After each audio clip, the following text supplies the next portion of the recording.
국민의힘이 최종 후보 선출을 위한 마지막 한 주에 돌입했습니다. 어제 있었던 마지막 토론에선 누가 민주당 이재명 후보를 이길 적임자인가를 놓고 열띤 공방이 벌어졌습니다.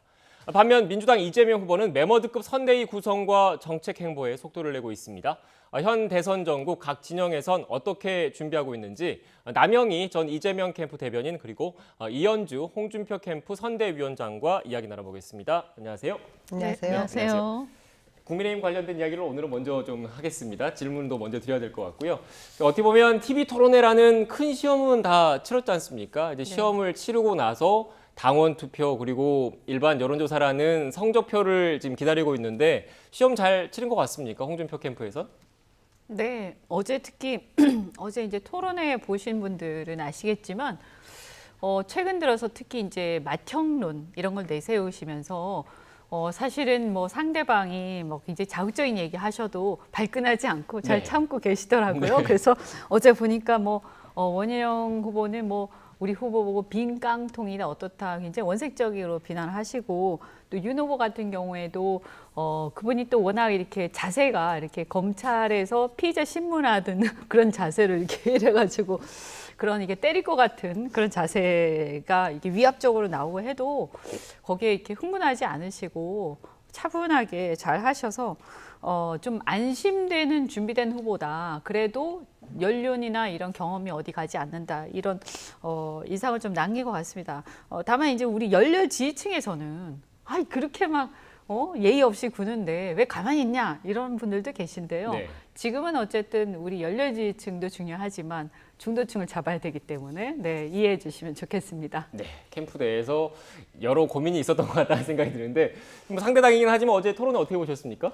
뭐 이제 마지막 토론회였는데 기존 토론회와 크게 바뀐 것은 없었다라는 생각이 들었고요. 앉아서 하시더라고요. 서서 하셨던 게 힘드셨던지 네. 그런 점이 있었고 좀 전에 우리 이현주 위원장님께서 말씀하신 것처럼 홍준표 의원은 맏형다운 모습을 보여주시긴 했는데 저희가 보기에는 예전에 아주 센 그리고 날카로운 홍카콜라? 카리스마가 사라진 것 같다라는 생각을 하고 있습니다. 하지만 그것은 또 나름대로의 전략이 아닐까 이런 생각도 하거든요. 워낙 날카롭고 뭐 막말들, 뭐 낯선 공방만 있는 토론을 계속해서 국민들에게 보여주는 것이 홍준표 의원 후보로서는 좋지 않다라고 판단을 하신 부분이 있는 것 같기는 한데요. 제가 보기에는 국가 비전이나 민생 비전은 어떤 후보, 공이 내세우지 못했던 막말이 난무했던 그런 토론회였기 때문에 조금 실망스러운 면이 없지 않아 있었던 것 같습니다. 네, 예상했던 대로 박한 평가를 이렇게 해주셨는데 일단 지금 오늘부터 당원 투표가 진행이 되는 거죠. 지금 국민의힘 대선 경선 관련해서 그래픽이 있는데 일정 관련된 그래픽을 한번 좀 띄워주시겠습니까? 일단 지금 모바일 투표가 진행이 되고 그리고 전화 투표 여론조사 그리고 11월 5일 날 당 후보 선출이 되고 있는데 현재 판세 지금 홍준표 캠프에서는 어떻게 보고 계세요? 네, 저희는 이제 지속적으로 지금 상승세, 윤 후보는 지속적으로 지금 하락세를 그리고 있어서 이게 수치도 중요하지만 어쨌든 추세가 굉장히 중요합니다. 여론조사라는 거는 이제 끝까지 계속 그 추세가 특별한 일 없이 이제 지속될 거다 이렇게 보고요.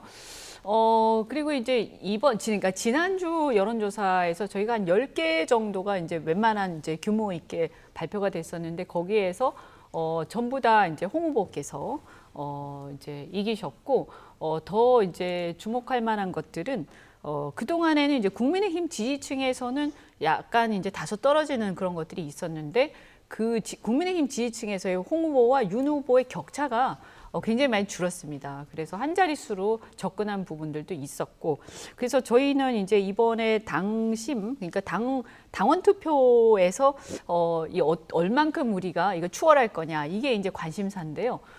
왜냐하면 이제 여론조사 같은 경우는 뭐 많게는 10% 이상 또 어쨌든 간에 대체적으로 5% 전후로 다 이기고 있기 때문에요.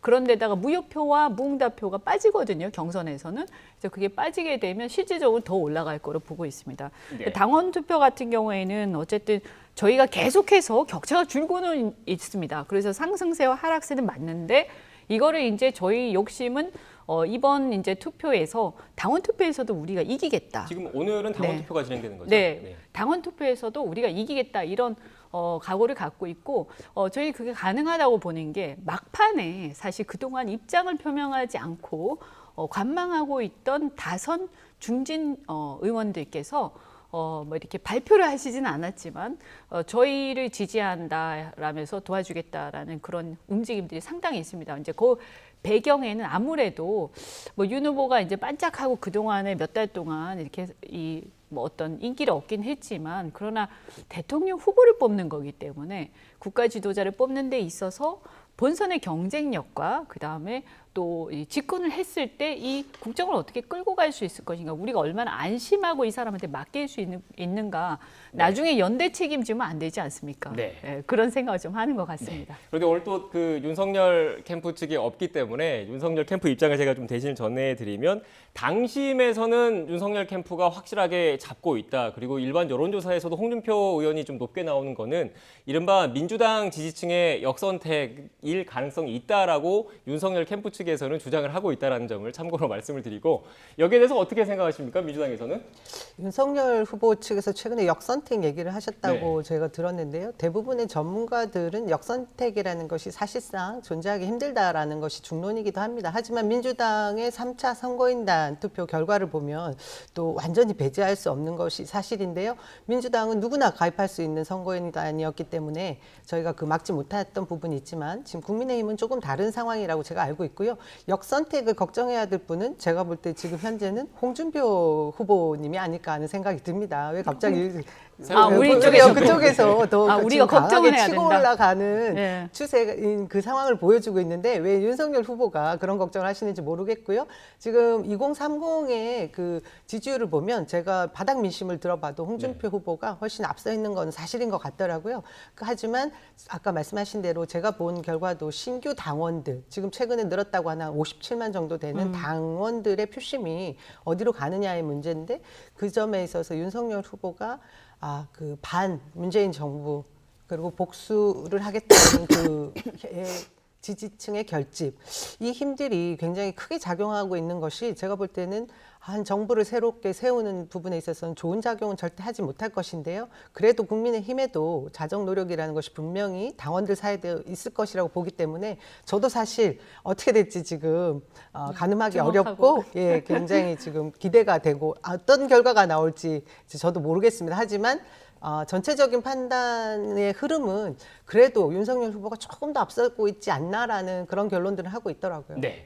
일단 지금 뭐 당원 투표 그리고 일반 여론조사를 앞두고 있기 때문에 오는 5일 날 어떤 결과가 나올지를 좀 지켜봐야 할 것 같고, 이런 가운데 또 지금 아니 역선택 말로 우리가 하는데 또 먼저. 얘기를 해야 되니까. 그래서 이 뭐 말씀하신 대로 어쨌든 역선택이라는 게 이제 이기는 쪽에서 걱정해야 될 일이죠. 여론조사에서 저희가 앞서가고 있기 때문에 저희가 사실 걱정을 하고 있고요. 네.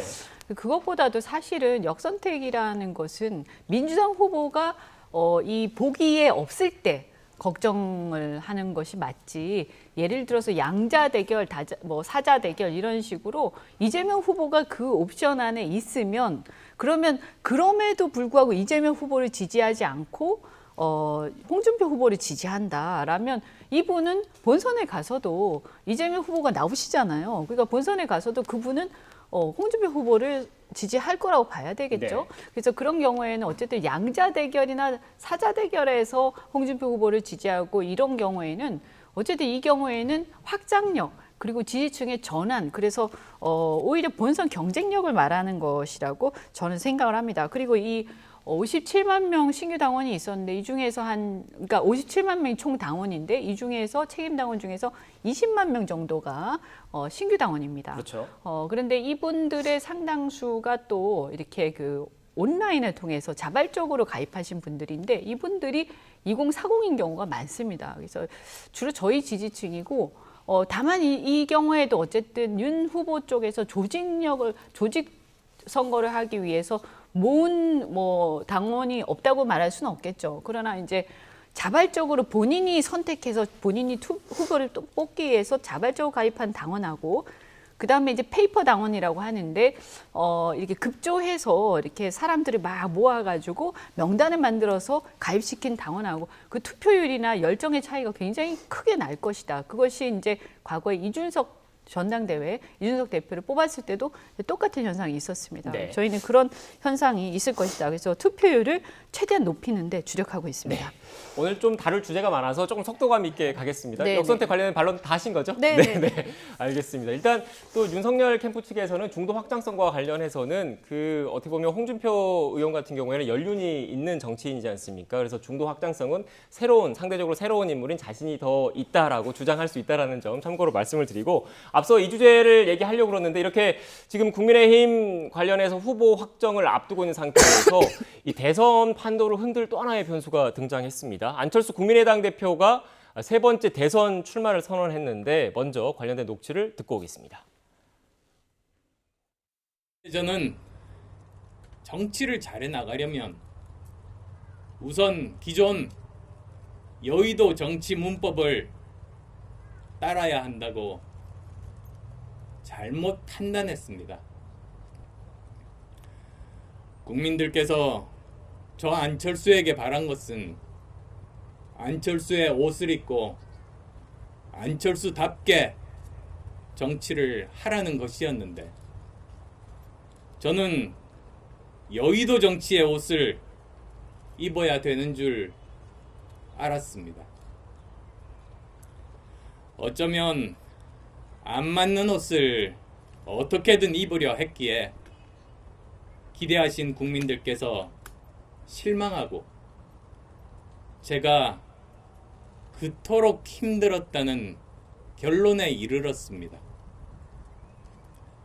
부끄럽고 죄송할 따름입니다.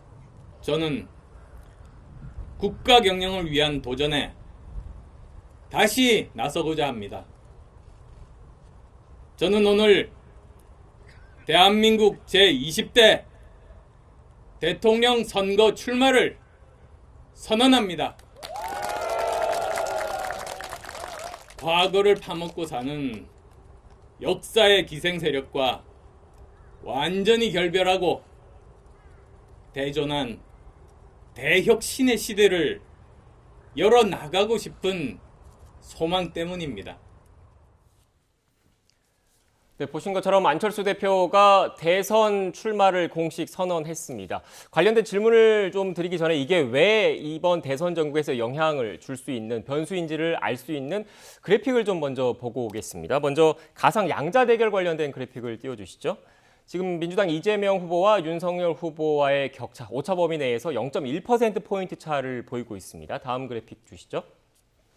네, 홍준표 후보와의 격차도 지금 보시는 것처럼 어떻게 보면 초접전 양상을 보이고 있습니다. 주목할 부분이 다음 그래픽인데 그래픽 띄워주시겠습니까? 네, 이거 말고요. 지금 다자 가상 대결 그래픽을 좀 띄워주십시오. 네. 네, 일단 다자 가상 대결을 보면 민주당 이재명 후보 그리고 윤석열 후보 그리고 안철수, 심상정, 김동연 이렇게 여러 후보들을 동시에 놓고 대결을 했을 때는 지금 이재명 후보가 민주당 후보가 이기는 걸로 지금 나오고 있어요. 그러니까 결국 야권표가 분열됐을 경우에는 민주당 후보가 이길 가능성이 크다는 거를 보여주는 상황인데 결국 그것 때문에 안철수 대표, 지금 이 그래픽입니다. 보시는 것처럼 지금 그 다자 대결로 들어갔을 경우에는 지금 이재명 후보가 앞선 결과가 나왔고요. 다음 그래픽도 좀 보여주시죠. 네, 이거 역시 홍준표 후보가 들어갔을 때도 다자 대결을 했을 때는 이재명 후보가 앞선 경향이 나오고 있습니다. 결국 이런 것 때문에 야권 단일화가 좀 추진되는 것 아니냐 이런 분석이 나오고 있는데 앞서 이 의원님께서 말씀하셨으니까 어떻게 보십니까? 지금 이번 대선은 누가 봐도 49대 51 네. 치열한 여야의 그 대선 전국이 될 거라고 누구도 다 예상을 하는데요. 그것은 정권 교체의 열망이 굉장히 높게 응집되어 있는 야권과 그리고 정권 재집권이라는 그 여권의 국민들의 지지 이것이 응집된 것이 팽팽하다라는 증거라고 볼 수 있습니다. 하지만 안철수 후보가 지금 오늘 이제 출마 선언을 하면서 보여주신 그 출마 선언문 내용만 보더라도 본인의 지난 10년 동안의 안철수식의 그 정치에 대한 얘기 그대로 바탕에 두고 다음 정치를 이어나가겠다라는 말씀을 하셨습니다. 저는 그 부분에서 지금 아까 보여진 그 여론조사가 일반적인 것은 다 대표할 수는 없다라고는 하겠지만 2.5% 정도라고 나온 부분에 있어서 이것이 다 다 야권의 표일 것인가, 또 일부분은 또 여권의 표일 것인가, 저는 그것을 명확하게 규정하기 어렵다고 보거든요. 그런 점에서 국민의힘과 합당을 이후에 한다라고 가정을 하더라도 그 과정이 매끄러울 수 있을지, 그 부분은 저도 잘 예상하기 힘든 부분입니다. 그런 점에서 이 안철수 효과라는 것이 이후에 크게 파장이 있을 것 같지는 않습니다. 하지만 홍준표 후보 측에서는 매끄러운 단일화가 된다라고 하면 훨씬 더 후보가 됐을 경우에 시너지 효과를 발휘할 거라고 예상을 할 것 같은데요. 제가 볼 때는 이 안철수 후보가 끝까지 마지막까지 롱런 그러니까 그 대선 주자로서 할지는 못할 것 같고, 또 15% 이상 돼야 그 후보 대선 자금도 다 회수할 수 있는 부분도 있는데, 결국 합당한다라는 조건을 가지고 제가 볼 때는 오늘 출마 선언한 것이 아닌가 싶고요. 네. 굉장히 그 효과는 미비할 거라고 얘기할 예상됩니다. 거다. 어떻게 보십니까? 어쨌든 이제 누가 되느냐도 중요할 거라고 봅니다. 우리 후보가. 네. 지금 보면 이제 안철수 후보가 어쨌든 지금까지 정권 교체라는 쪽으로 같이 힘을 실어 왔기 때문에 지난 서울시장 선거도 그렇고, 그래서 안철수 후보를 대체적으로는 어쨌든 야권 후보다 이렇게 분류를 할 거고요. 또 이분이 이제 정권 교체를 위해서 결국에는 힘을 합하지 않겠냐라는 이제 전망이 있는 거죠. 근데 문제는 이제 이게 힘을 합하는 과정이 매끄러울 거냐, 아니면 이제 상당히 이제 문제가 있을 거냐 하는 그 부분인데, 제가 볼 때는 어쨌든 한 5% 전후는 그래도 여론 지지를 받지 않겠느냐. 고정 지지층이 있으세요. 어쨌든 그쵸. 얼마 안 되더라도. 그런데 이제 이분이 이제 보면 그동안에 이제 이준석 당대표, 그다음 김종인 비대위원장, 이분들하고 굉장히 껄끄러운 관계에 있으셨거든요.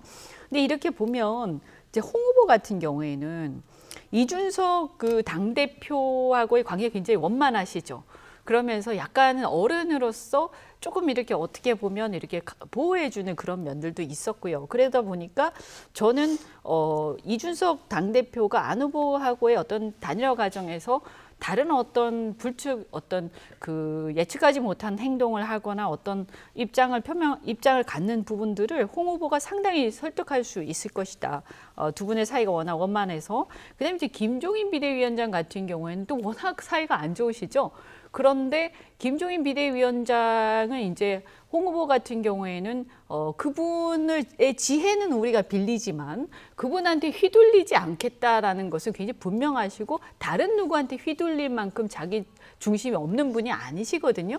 그렇기 때문에 김종인 비대위원장이 홍 후보가 됐을 때 그렇게 정권을 가지고 행사하는 경우는 저는 없을 거라고 봅니다. 그래서 이런 면에서 저는 안철수 후보가 되면 홍 후보 자신이 그러니까 홍 후보가 되시면 홍 후보 자신이 자신의 생각을 중심으로 해서 안 후보하고의 어떤 단판을 지을 거라고 보고, 지난 서울시장에서도 보다시피 홍 후보 안 후보 사이에 굉장한 어떤 유대 관계가 있습니다. 또 실제로 지난번에 주간조선 인터뷰를 하시면서 홍 후보께서 연합 정치를 하겠다, 국민의당과, 이런 걸 또 발표를 하신 적도 있고요. 반면에 이제 윤 후보 같은 경우에는 이준석 당대표하고의 관계가 굉장히 부딪힘이 많고, 그래서 이런 부분에서 과연 원만하게 조율이 되겠느냐. 그리고 김종인 위원장한테 조금만 이렇게 힘든 일이 있으면 의존하고 계속 휘둘리는 모습들을 보이는데 아마 정권을 줄지 않을까라고 보거든요. 그럼 그렇게 됐을 때 이 김 위원장하고 안 후보의 관계가 워낙 좀 안 좋기 때문에 이게 과연 매끄럽게 조율이 되겠느냐. 또 이제 지난번에 초기에 이제 입당하기 전에 윤 후보가 안 후보하고 만난 적이 있으셨죠. 네. 근데 사실 만나면서도 그렇게 만나고 나서도 아무런 어떤 정치적인 어떤 연합 정치라는 이런 비전을 제시한 바가 없기 때문에 이런 상황에서 어떤 권력의 나눔이나 이런 것들이 열려 있지 않은 상태에서는 저는 안 후보가 굳이 이런 상태에서 자신의 어떤 여러 가지를 양보를 해가면서 단일화에 응하겠느냐, 이런 의문도 좀 있습니다. 네. 지금 간략하게 그 질문 하나만 더 드리고 민주당 얘기해 볼게요. 지금 의원님께서 안철수 대표와 친분이 아직도 좀 있으십니까? 저는 가끔 연락도 드리고 네. 또 만나기도 하고, 또 실제로 제가 홍 후보 선대위원장 오기 전에 네. 안 후보하고 얘기를 좀 했습니다. 네, 그러면 지금 만약에 홍 후보가 국민의힘 대선 후보로 확정이 되면 이른바 연대 과정에서 의원님께서 역할을 좀 하실 가능성이 있습니까? 아, 그런 역할을 해야죠. 네. 그리고 뭐 당연히 이제 안 후보가 또 출마를 한 마당에 제가 뭐 그런 얘기를 너무 섣불리 하면 또 결례가 될 수 있어서 지금은 안 합니다만, 그러나 이제 제가 볼 때 홍 후보와 안 후보 사이에는 어떤 신뢰관계 이런 것들이 상당히 돈독하게 있는 걸로 알고 있습니다. 제가 네. 너무 갑자기 쑥 질문을 드린 거 아닌지 모르겠고요. 민주당 이야기를 좀 해보겠습니다. 이렇게 야권에서도 지금 단일화 움직임이 좀 불거질 수밖에 없는데, 여권이라고 해서 또 이렇게 녹록한 상황은 녹록지 않은 상황입니다. 여권 역시 앞선 그래픽을 보시면 알겠지만, 앞서 그 대변인께서 얘기를 했지만 초박빙 양상으로 이렇게 1대1 구도로 갔을 경우에 여권 역시 단일화 얘기, 범여권 단일화 얘기가 나올 수밖에 없는데, 특히 심상정 후보와의 단일화가 어떻게 될 것인지에 대한 궁금증이 큽니다. 어떻게 보십니까?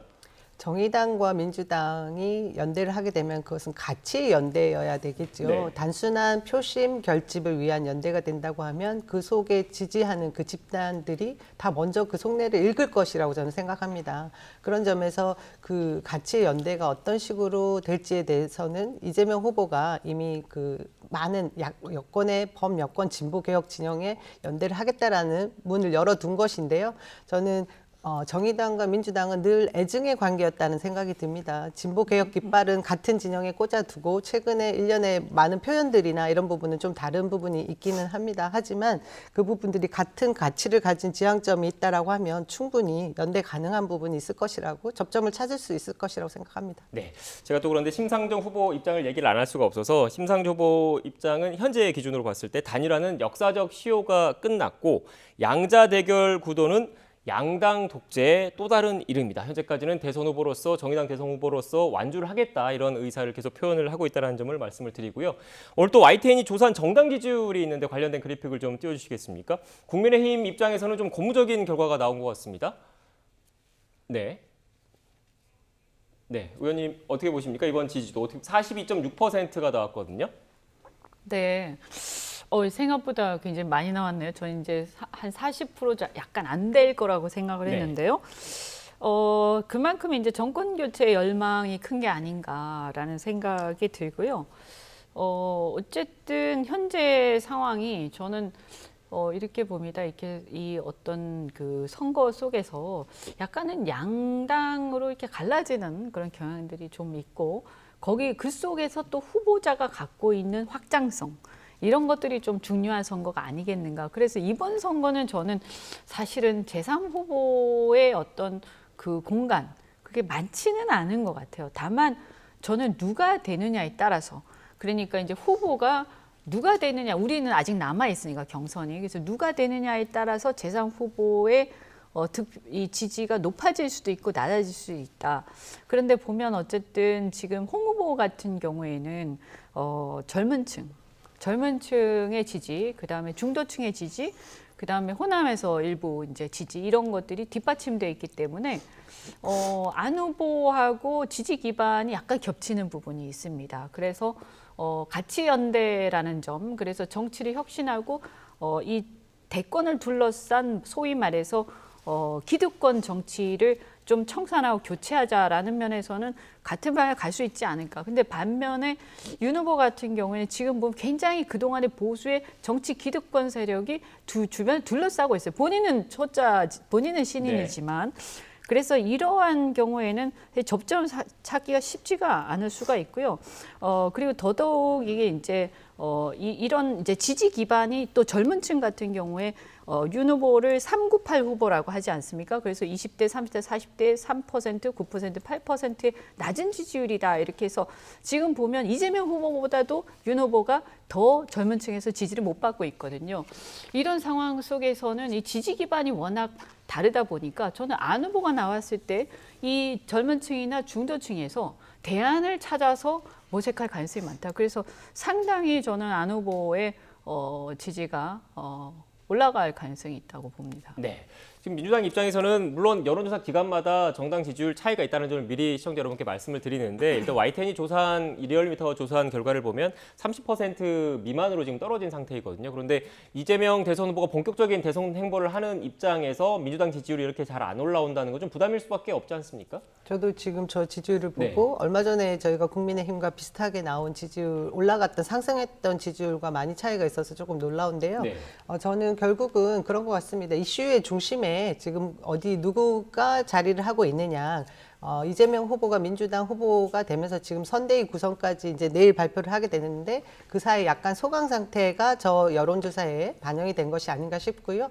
어찌됐든 토론회의 중심에 있던 뭐 야권에 있는 많은 후보들이 이슈의 중심에 있다 보니 정권 재창출에 대한 아까 말씀하신 대로 그런 열망들이 담긴 그 지지율이라고 생각은 되긴 합니다. 한데 제가 볼 때는 이제 양쪽의 후보가 결정이 되고 나면 다시 이제 진영 간의 싸움이 될 거기 때문에 그때는 민주당이 좀 더 분발을 해서 용광로 저희가 원팀을 만들어서 선대위에서 좀 더 노력을 해야 되겠다라는 생각이 저 지지율을 보니까 이제 갑자기 경각심이 좀 들고요. 또 한편 아까 말씀하신 그 안철수 효과에 대한 말씀이 있으셨는데 저는 그 중도층이라는 것이 특별히 있다라는 생각은 들지 않습니다. 하지만 지금 우리 사회의 가장 큰 문제는 한국의 청년들이 좌절하고 있다라는 문제인데요.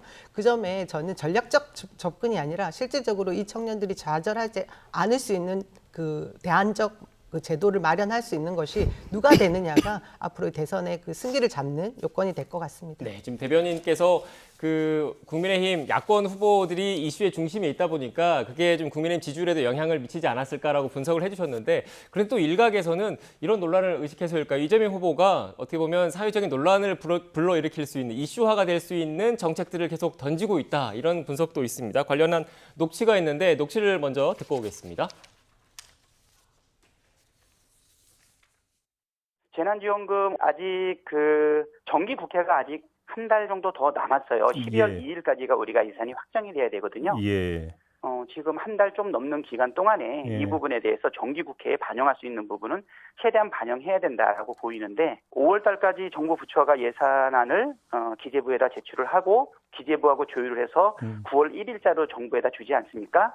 예. 예, 정기국회가 9월 달에 시작이 되는데 국감이 10월 말까지 지속이 되어요. 예. 그리고 11월 달에 본격적인 예산 심사거든요. 예. 그러니까 국회 차원에서 실질적인 예산의 증감을 예. 심사하고 재편성하는 권한을 국회에서 가지고 있어요. 네, 그러니까 핵심은 전 국민 재난지원금을 더 주는 게 어떻겠냐, 검토하는 게 어떻겠냐 이런 취지인데 어떻게 보십니까, 의원님께서는? 네, 지금 뭐 대선을 앞두고 네, 본선을 앞두고 하는 것은 적절치 않다고 봅니다. 이게 또 매표행위 논란이 벌어질 수가 있고요. 우선은 뭐 그걸 떠나서 이 재난지원금이 일종의 뭐 어떻게 보면 보편적 그 복지의 일환으로 전부 다 똑같이 다 주는 거 아닙니까? 네. 그런데 사실은 물론 받는 사람은 뭐 자기가 충분히 여유가 있는 사람도 일단 받으면 기분이 좋죠. 그렇지만 우리가 보면 실질적으로 이번에 코로나 상황에서 가장 그 피해를 많이 집중적으로 입은 자영업자들이 계시고요. 그래서 저희 홍준표 후보 같은 경우에는 어쨌든 복지는 우리가 제한된 재원을 갖고 있기 때문에 이것을 어떻게 효율적으로 어디에 초점을 맞춰서 쓰느냐가 중요한데 서민들에게 집중적으로 써야 된다. 그래서 바닥에 있는 그리고 아주 좌절해 있는 분들에게 기회를 줄 수 있는 상황을 만들어가는 게 가장 중요하기 때문에 이 좀 지금 이렇게 너무 이렇게 모든 사람한테 이렇게 뿌리는 식은 지양해야 된다. 우리 돈이 많으면 얼마든지 그럴 수 있습니다. 그런데 제한된 재원이기 때문에 그 부분에 대해서는 일단 방식에 대해서도 이견이 있고 그다음에 특히 아까 말씀드린 것처럼 선거를 앞두고 이렇게 하게 되면 이게 여당의 어떤 프리미엄을 활용하는 거기 때문에 그 약간은 저희가 반칙이다 이렇게 생각을 합니다. 네. 정치적인 목적이 있는 것 아니냐 이렇게 말씀을 네. 해주셨는데 어떻게 보십니까? 매번 재난지원금 얘기를 할 때마다 매표행위다 뭐 이런 얘기를 한 지가 저희가 지금 코로나 위기 상황이 거의 한 1년 반, 2년 가까이 되지 않습니까? 네. 그 상황 동안 또 큰 선거들이 계속 있었습니다. 그러다 보니 이런 뭐 볼멘 소리를 하는 것이 야당의 입장에서는 제가 볼 때 일면 뭐 저 이해가 되는 부분이 있습니다. 하지만 전 세계적으로 그 재난지원금을 개인에게 현금으로 살포한 곳이 굉장히 많지만 매표 행위다 뭐 이런 식으로 발목 잡았던 야당이 있다는 얘기는 아직 못 들어봤고요. 재정에 대한 부분들을 말씀하셨는데 우리 국가가 지금 사상 최대 수출 실적과 그리고 부동산 세수 등으로 인해서 초과 세제가 재정이 거의 40조에서 50조 달한다고 하고요. 정확한 축에는 나오지 않았지만 10조 원 이상의 추가 세수가 걷어졌다고 합니다. 그런 점에서 점에서 지금 국가가 코로나 위기 상황에 외국의 경우에는 봉쇄 전력까지 썼지만 저희는 뭐 몇 명까지 제한을 해라, 그리고 몇 시까지 영업을 하지 말라, 이런 강한 강제 조항을 뒀는데도 국민들이 잘 따라오지 않았습니까? 그런 점에서 국민들의 그 위기를 극복할 수 있는 재정을 같이 돈으로 나눠서, 하지만 그것이 현금 살표가 아니라 지역 화폐로 해서 골목 상권까지 살리는 복지와 경제 정책을 두루 살핀 그런 정책의 제안을 후보가 한 것이거든요. 저는 이 점에 있어서 앞으로 뭐 아까 말씀하신 본회의에서 이미 내년도 예산 644조가 결정이 되어 있는데 이것을 또 언제 하느냐 이런 얘기를 하지 않습니까? 이미 여러 차례의 추경도 있고 하기 때문에 내년 3월 전에 코로나 극복 위안금 정도의 그 지급은 가능할 것 같고요. 1인당 한 50만 원 정도를 지급해도 25조 정도인데, 저는 나라 국가는 배부른데 국민은 뭐 주머니는 비어있는 이런 상황은 기형적인 상황이라고 생각하고요. 네. 그런 점에서 다 같이 잘 살 수 있는 민생 정책인 부분에 야권도 협조해 주셨으면 하는 바람입니다. 네. 시간은 다 됐는데 어떻게 마무리해도 될까요, 의원님? 요거만 아까 짧게 한 네. 말씀만 드리겠습니다.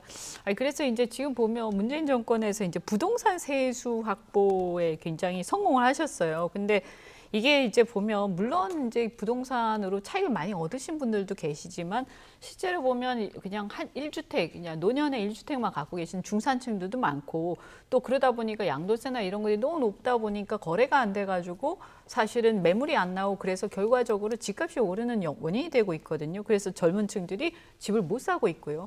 그래서 이런 부분은 저희는 이제 방향이 이제 서로 철학이 다른 것인데, 재산세라든가 종부세는 이런 중산층이 너무 과도한 세금, 이것도 문제 아니냐. 그래서 홍 대표 후보는 이 부분에 대해서 감세, 또 이게 이제 대신에 이제 1가구 1주택, 2주택까지만 허용하고 3주택은 확실하게 규제하겠다. 네. 이런 얘기를 또 하고 계십니다. 네. 어쨌든 매표 행위 자체도 우리가 비판하지만 저희는 어쨌든 서민들한테 기회를 주는 거, 그리고 더 효율성 이런 것들을 더 따지자는 거죠. 네. 네. 막판에 야당 입장에서 말씀해 줄 줄 알았더니 홍준표 캠프 꿀 홍보를 지금 이렇게 마무리로 해주시고 또 일단 정리가 되겠죠? 하지 네, 알겠습니다. 같은 입장일 겁니다, 아마 대부분이. 알겠습니다.